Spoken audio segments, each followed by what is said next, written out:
Yep. Okay. Thank you very much. Okay. So good afternoon, everybody. And the topic today is dealing, kibbud avim, honoring parents. Thank you so much. And certainly in the context of a situation that with the extended, thank God, with extended life expectancy, so many people find themselves in a is it called the sandwich generation? I'm not sure, right? Taking care of their children and taking care of their parents. Thank you so much. All at the same time, and questions arise from a Torah halachic point of view. So, is there a personal obligation to take care of one's parents? Or can one hire aides who will take care of that for them? Or have them placed in an assisted living? Or neglect them. I'm sorry? Or neglect them completely. Yeah, well, that will not be halachically viable option, we hope. Right? If parents can't afford to take care of their own care, so does that then become the responsibility, the financial responsibility of the children? Right? How should that be divided amongst the children? There's a shaila, a halachic question that was sent to the Maharami Rottenberg about a situation of a mother who needed to be taken care of. And there was there were three children. One who was very, very poor, lived nearby. Another one of moderate means, who lived nearby. And one who was very, very wealthy, but living abroad. Right? And whose responsibility was it? If we're talking about simply a mitzvah, so if it's simply just a mitzvah that's on the person, that's on the children, so then whether a person is wealthy or poor, he has to put on his tefillin. We don't make differences. Therefore, this could be viewed, there are three children. If it's their responsibility, so regardless of their financial situation, each one has an equal responsibility to take care of the parent. Right? This will depend on where the financial onus in those situations, where the financial onus falls. Right? And lastly, if the taking care of the parent is causing friction in the family, amongst the spouse, the husband, wife, whatever it might be, so how does the Torah, how does halacha view those situations, and what path is one meant to take? So our Torat Chaim, our either translated as living Torah, or our instructions for life, which is what the Torah is, certainly lays out a pathway for these very, very important questions, and these questions that in society today are actually glaring issues that come up often.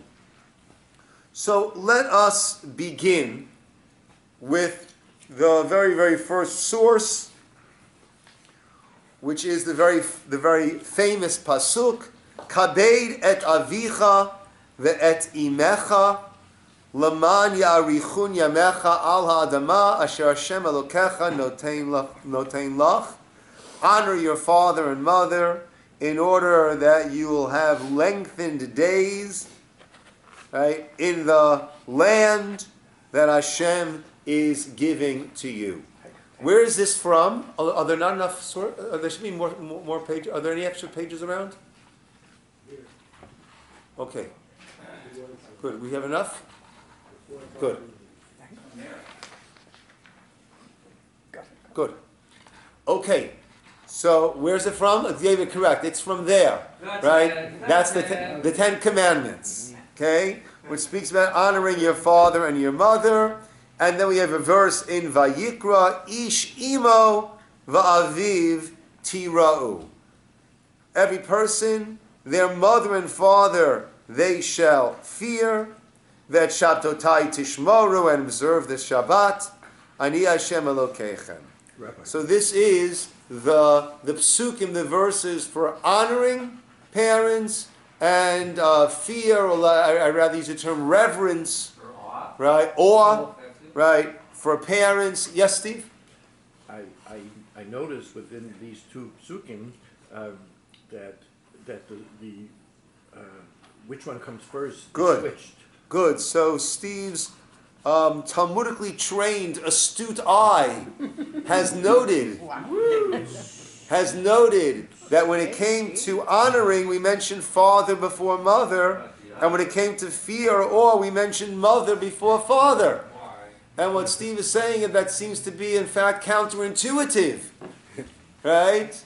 But in fact, what the Torah is doing is addressing that normally we honor the mother more than the father, so therefore by honoring we mention the father first. Don't forget about the father. When it comes to fear, normally there's more fear of the father. Wait till your father gets home, right? There's more fear of the father than there is of the mother, so therefore the Torah emphasizes the other way around. So these are actually two distinct or somewhat distinct mitzvot called kavod, honoring, and mora. And the Talmud, Kedushin 31b, picks up on this difference. And the Gemara asks, we have it both in Hebrew and in English, Ezuhu mora. Our rabbis taught what is considered fear, ve'ezuhu kibud, and what is considered to be honor. And the Gemara explains, mora, fear, lo omed bimkomo. Don't stand in a place that's designated as the place for the father to stand, or the parent to stand, I should say. V'lo yoshev bimkomo. And don't sit in the seat of your father or of your mother. V'lo soter et divarav. Do not contradict. Don't contradict their words. V'lo machrio. Don't even support their words. Meaning, Rashi explains, if one's father or mother, of course, parent, and another person is engaged in a debate, lo yomar, don't say, oh, I think my father's right because of this and this reason. What would be wrong with that? That would seem to be perfect. What's wrong with that? You don't know the reason. You don't know the brings. Well, even if you do know his reason, You open up the vulnerability in the argument. okay, open the vulnerability in an argument. It's honoring, Why is that dishonoring, Colin? because you have to support. Right. It wasn't strong enough. Right. If he needs me, right, it was basically what I'm saying is, oh, my father's saying it doesn't carry enough weight. But once I add my own opinion to it, now it'll carry that weight. That too is considered to be a dishonor to a parent. So that is examples that we give. That is mora, that is fear.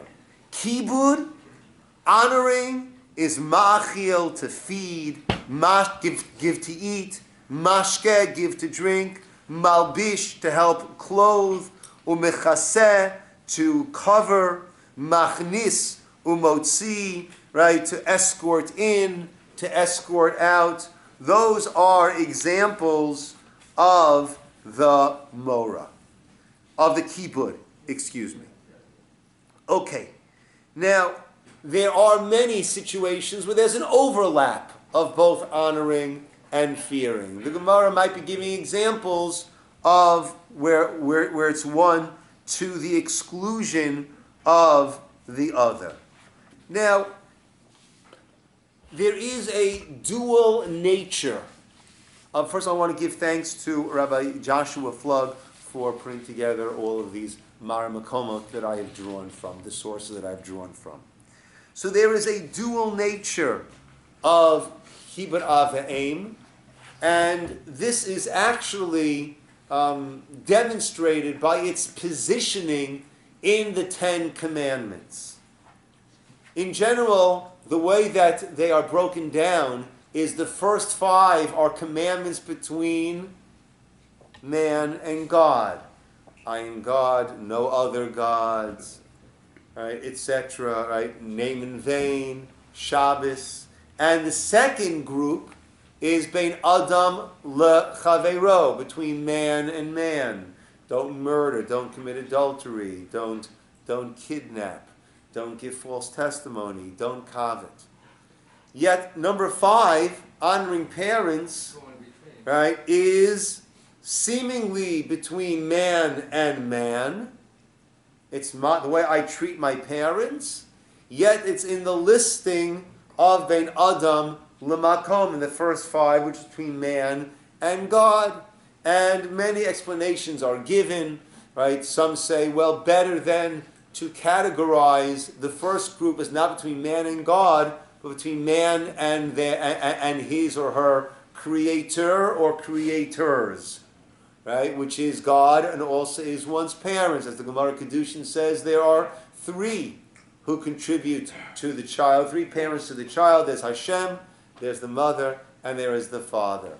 And by the way we treat our parents is in many ways a combination of the way we're treating people and the way we're treating God. It's recognizing where we come from. If one takes that, the proper amount of steps, then already we are meant to be honoring God.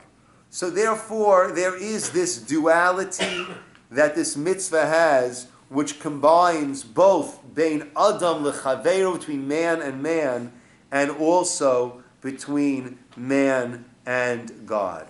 This actually shows itself in the halacha that the Rambam says.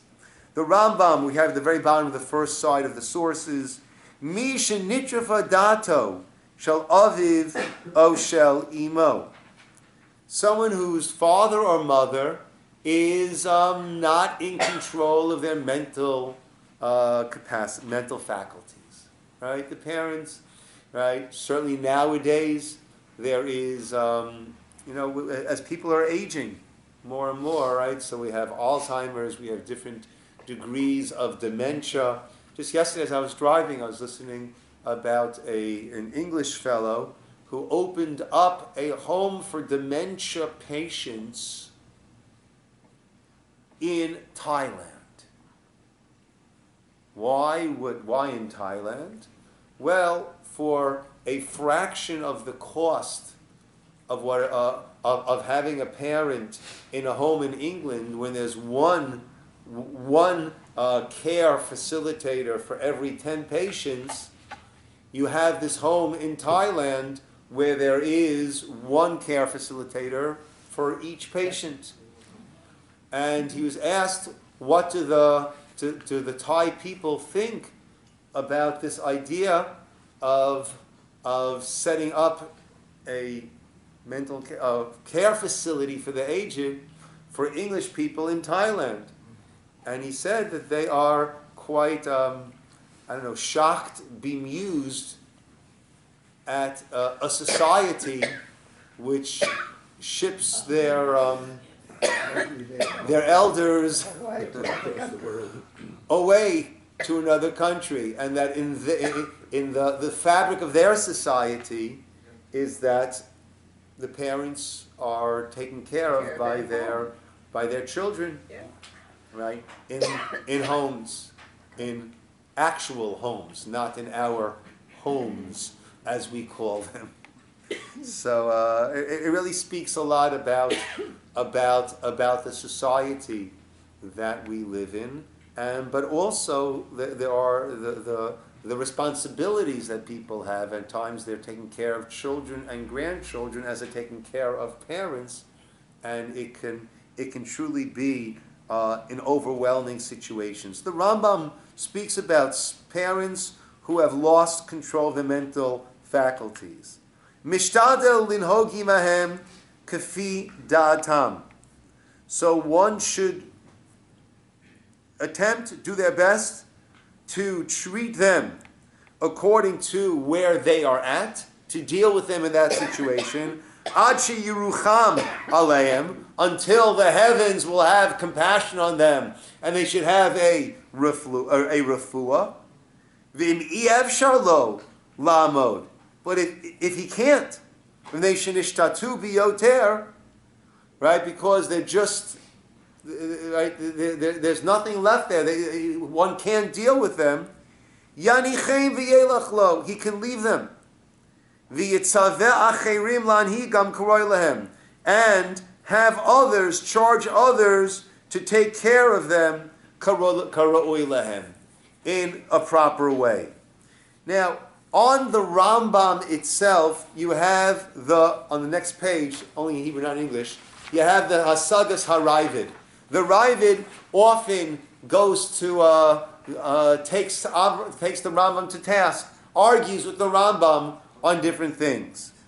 And on that he writes, etc., Yanichem, leave them. V'yelech, he's quoting the Rambam. V'yitzaveh, and charge acherim others, lanhigam garoi. Adoni avi ein zu hara nechona. This is not correct ruling.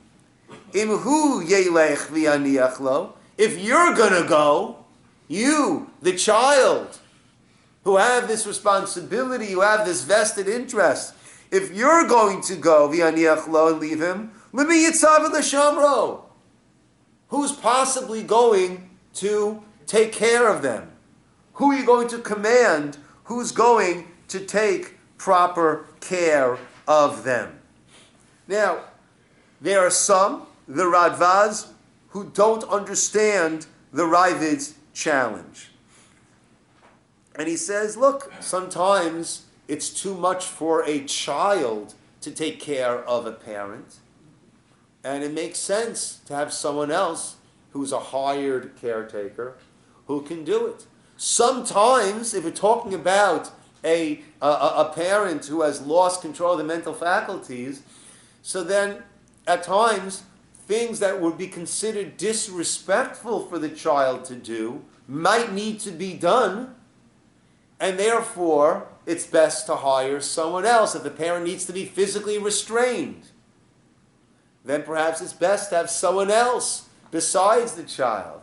If a parent needs to have their to be cleaned, so certainly it would make more sense to have a hired person doing that, right? It's not something that a child would want to need. It's not.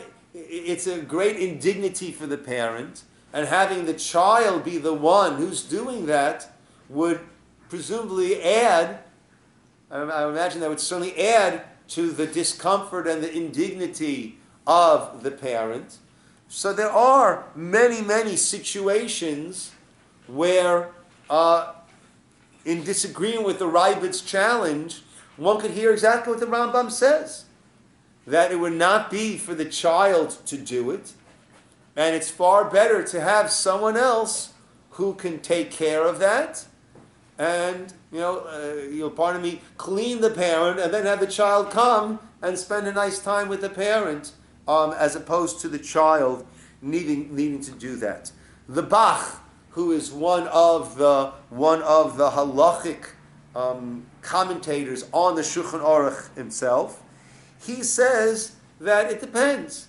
If we're talking about a person who is just, the parent can take care of themselves on their own, right? But they're just they're difficult, right? They're difficult people. There are some, I've yet to meet any, but there are some difficult people in the world. Amen. Amen.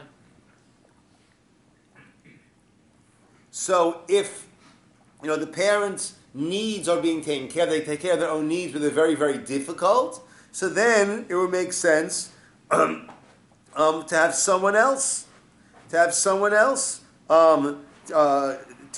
take care, right? Then the child can excuse himself.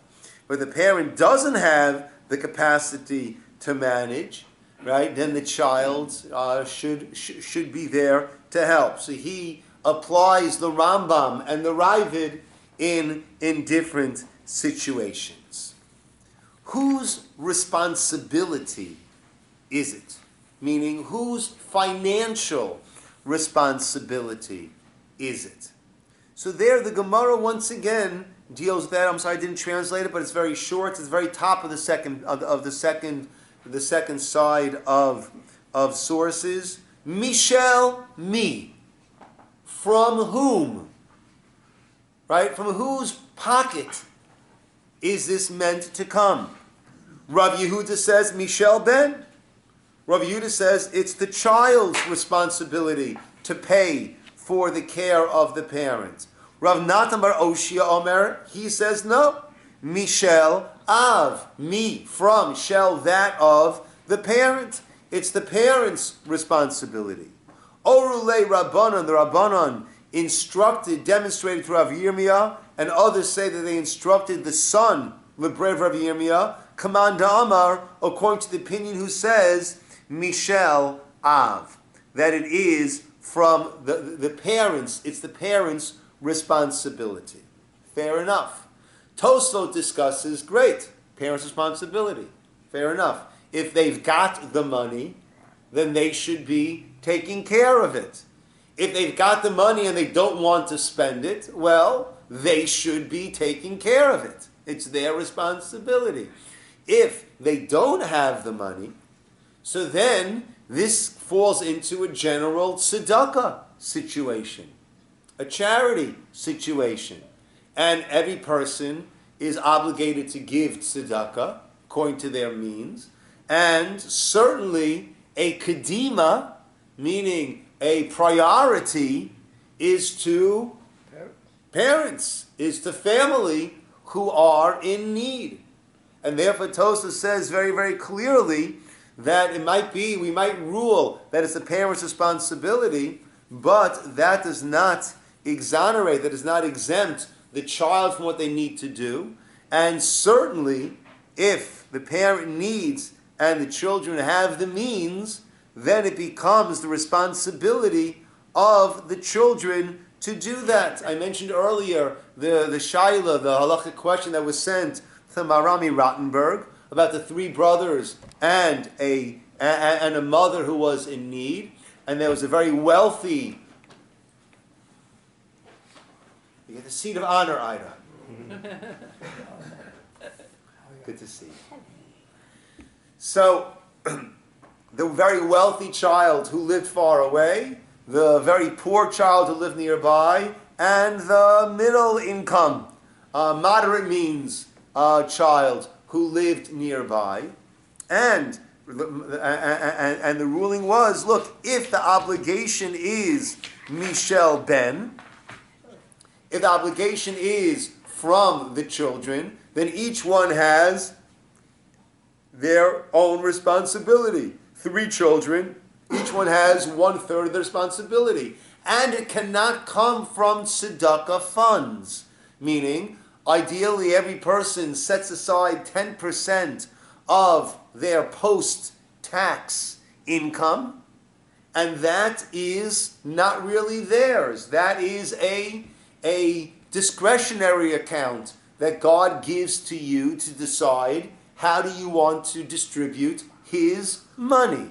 This is extra that was given to you, but you have the tovat hana, you've got the right of discretionary choosing where should I give it out to.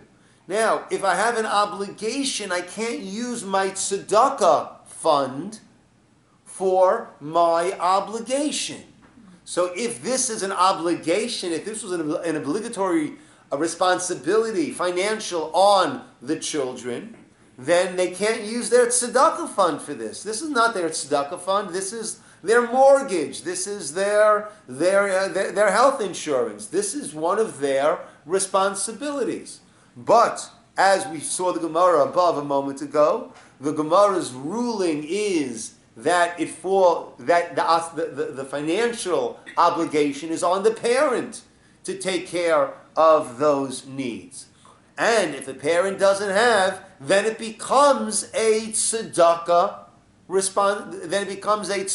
obligation. And that, of course, is based on the means and the means that one has for tzedakah and one's financial standing. Therefore, the Maram ruled that the child without any money was exempt, and the other two should pay based on their means, with the rich son paying more than the others. A parent who refuses, heaven forbid, to pay, then also is the same case as the parent who does not have the means? So that's interesting. In such a case, what one of the children can do is step forward and extend, let's say there were 3 sons. The parents have the means, the parent have the means, they're refusing to spend it, but they need to be in a proper facility.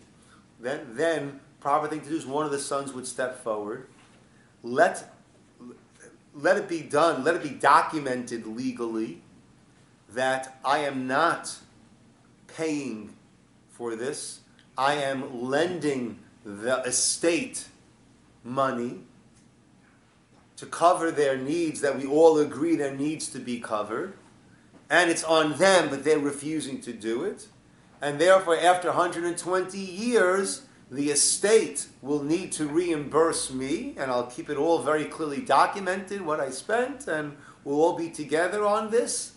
And if all 3 of us want to chip in equally, we can do that.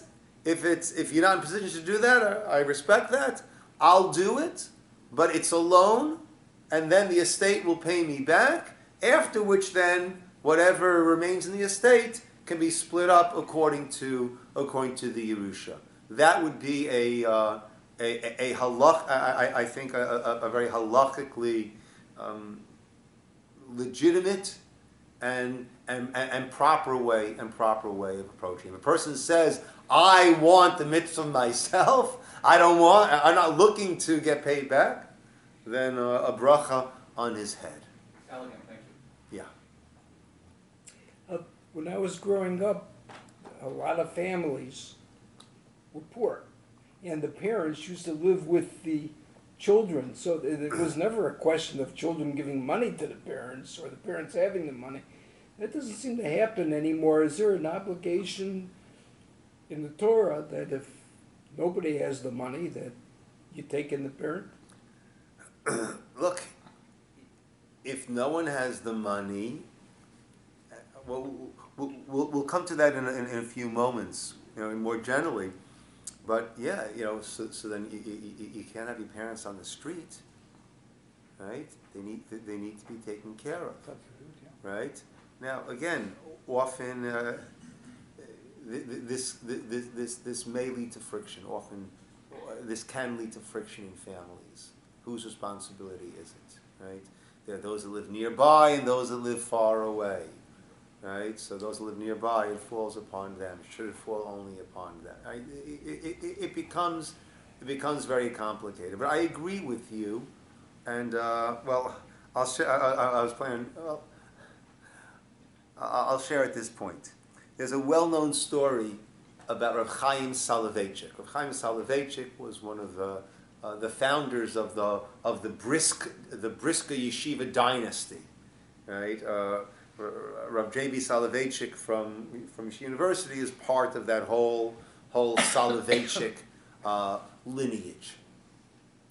So a person asked him, right, they were in Brisk, and this person had an aging father in Warsaw. So he asked Rav Chaim Soloveitchik, is he required to pay for a train, kind of expensive, to visit his dying father in Warsaw? So Chaim answered, you're not required to pay for a train. If you'd like to walk to Warsaw to see your father, that is absolutely your choice. If you would decide that perhaps it might be easier to go by train, then you might decide to pay for a train ticket, right? But no, you're not obligated to pay, right? So unfortunately, right, at times this can bring out some pettiness in people, right? And certainly we hope that that we as individuals, we as a community, we as a nation, and we as humanity will not get stuck on pettiness, right? Many families, you have a person, you have amongst siblings, and the siblings are not teenagers. We're talking about with aging parents.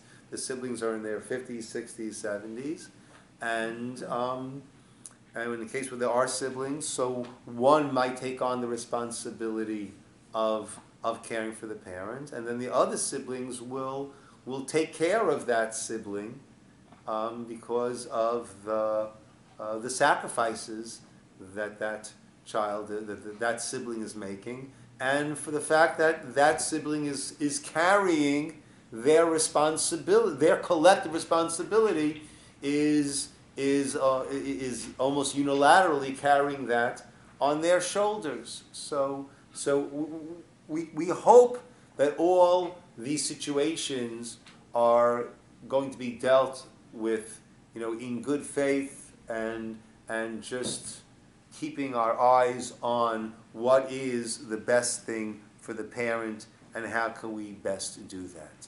But the responsibility is essentially on the parent.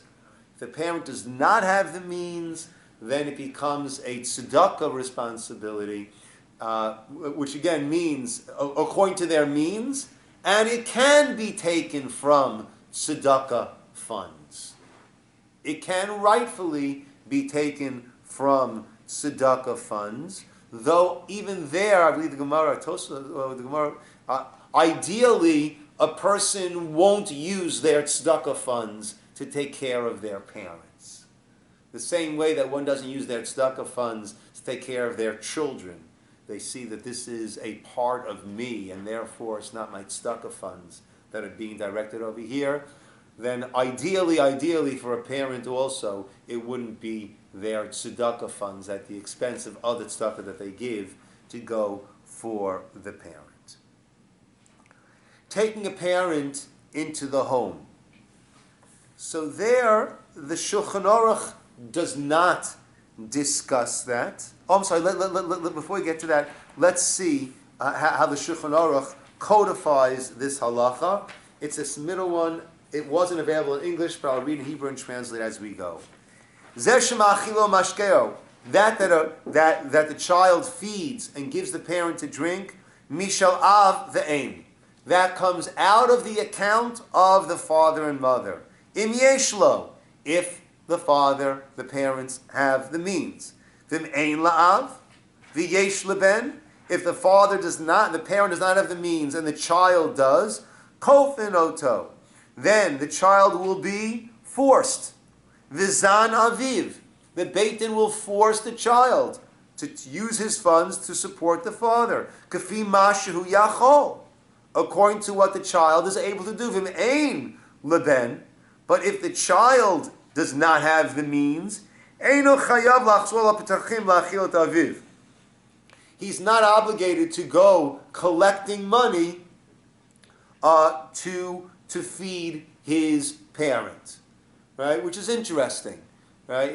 What happens in I'm not expert. What I understand happens over here is at a certain point the parent becomes a ward of the state, and Medicare, whatever it is, will pay the cost of the facility that the person is at, right? A person Medi-Cal. Yeah. Okay. Is that California? Yeah. Medi-Cal. Okay. Medicaid in the other states. Oh, I see. Okay. So yeah, a person will not be put out onto the streets. The Ramah says, "V'yesh omrim de'eno chayiv l'tein lo rak mash mechuyev l'tein l'tzedakah." There are those that say that the child's obligation is only within the parameters of tzedakah. But if the child has the ability, as I mentioned before, tavo me'er l'mishem faris aviv mimot tzedakah shalo.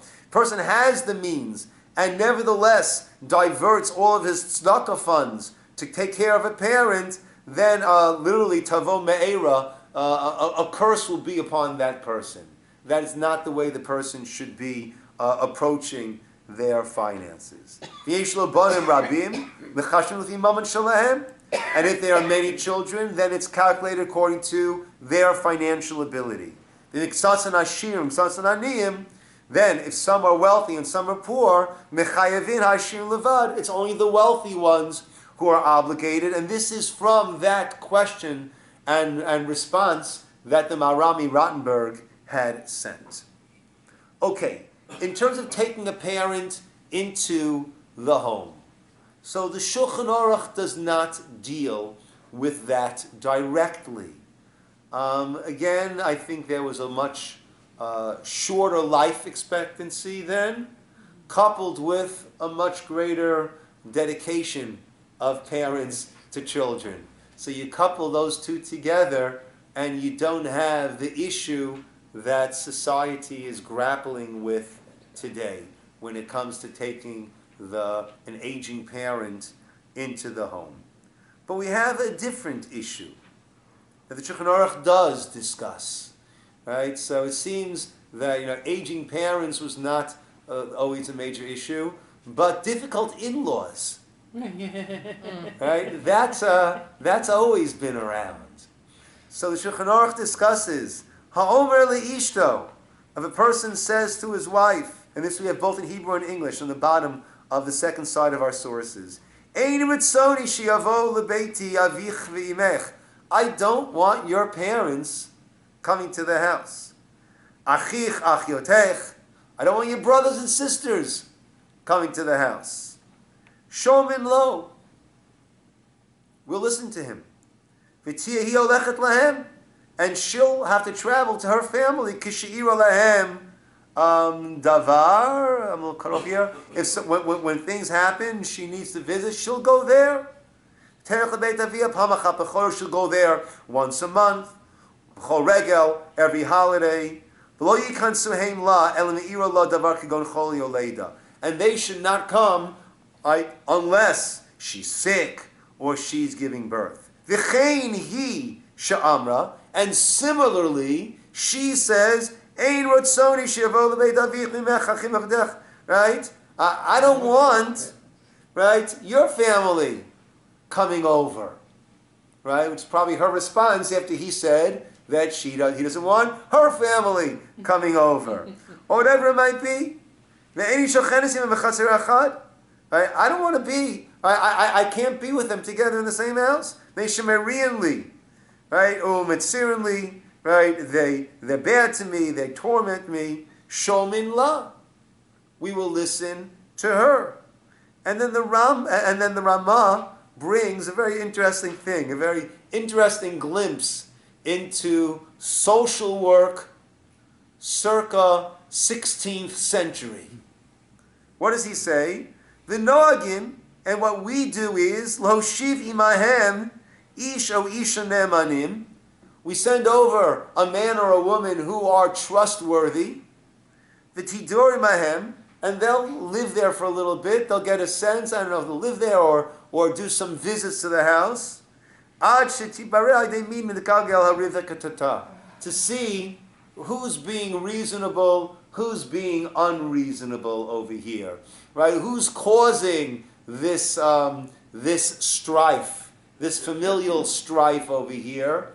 And then once it's independently determined who seems to be the cause of this familial strife, then we could try to address that individual, those individuals, and try to address the situation. So that's the situation. That is a circumstance that the Shulchan Aruch does discuss, and the contemporary poskim, the contemporary halachic deciders, apply that to our situation. That if taking in an elderly parent or elderly parents is really is causing strife in the home, and it's too much, right, then that is considered to be a valid claim, right? And the parent does not have to be housed with the family, but rather a obviously respectable, proper alternative arrangement can be made. Now, again, ideally, that would be something that would work out and can work out. What was going to be causing the shalom bayit issues, or if the parents prefer, sometimes parents would prefer to have their own space. Right? Sometimes the house might be just a little bit too noisy, with depending on the ages of the children or the grandchildren that are running around. Right? So then, but it is a valid claim that one of the children can have in terms of housing. And it's very interesting. I know of a couple of situations where you have parents who have been aging and who have a home that can accommodate, and the biggest blessing, both for the parents and for the parents' children and the grandchildren, is that they've moved in together, right? And the parents often will move into a bedroom downstairs. It's hard for them to handle the steps, and they'll make a whole, almost little apartment down there, a little suite down there, and their children have the master bedroom, and the grandchildren have the bedrooms upstairs, and fascinating. You know, I know of a number of situations where families have done that, and it's been a tremendous bracha for all involved. The parents have their space. The parents are still in their home. The parents have life going on around them. And for the children, they know that they're taking care of their parents, and they've got a beautiful place to live and raise their children. So everyone has to see what works. There's no one size fits all, certainly in these situations. But in terms of obligations, the child has not the financial obligation, but has the mitzvah obligation to take care of the parents, not at the expense of their own shalom bayit, but ideally, that would be the ideal if it can be in their own home, and if it can't be in their own home, then to set it up in a way, to arrange it in a way that it is done properly, is done dignified, and sometimes, as we saw earlier with the Rambam and the Ravid, it's more dignified when it's being done by other people, depending on the stage or the state that the parent might be. And it'd be more dignified to have other people there. If the parents can't afford it, then it really is their responsibility. Otherwise, it becomes the tzedakah responsibility. And if the children can afford to do it without it being their tzedakah, then that would really be the ideal, as they should view it not as their tzedakah obligation, but as their privilege. You know, certainly I think I know as I've gone through different stages of my life, I've gained renewed appreciation for different people, because you never really appreciate what the stage of life is until you get there. And I remember as a young parent, just being having so much appreciation to my parents, just knowing just what it takes to raise kids and what's involved. So Rabbi, yes. is there any halachic statement whatsoever about an obligation of older parents required to have their adult children in their home? No, there is no such I love my obligation. kids, but I like them to Yeah. live separately. Yeah, actually, by the time they reach age 7, they're nowadays people think. Right? I mean, May they live and be well. there was a case in the news. There was a case in the news a number of years ago of a 30-something-year-old suing his parents because they were evicting him from their house, and he was suing his parents. How dare they evict him from their house? Yeah. So Did they win? thankfully, he did not win. No, he did not win.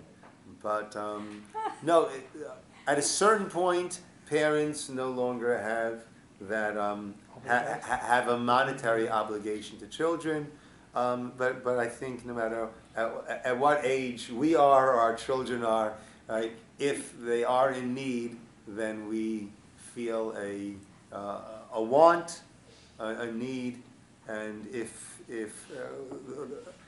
always important to look. The way I always look at it is to feel blessed that we are in a position to help. It's the biggest. It is a tremendous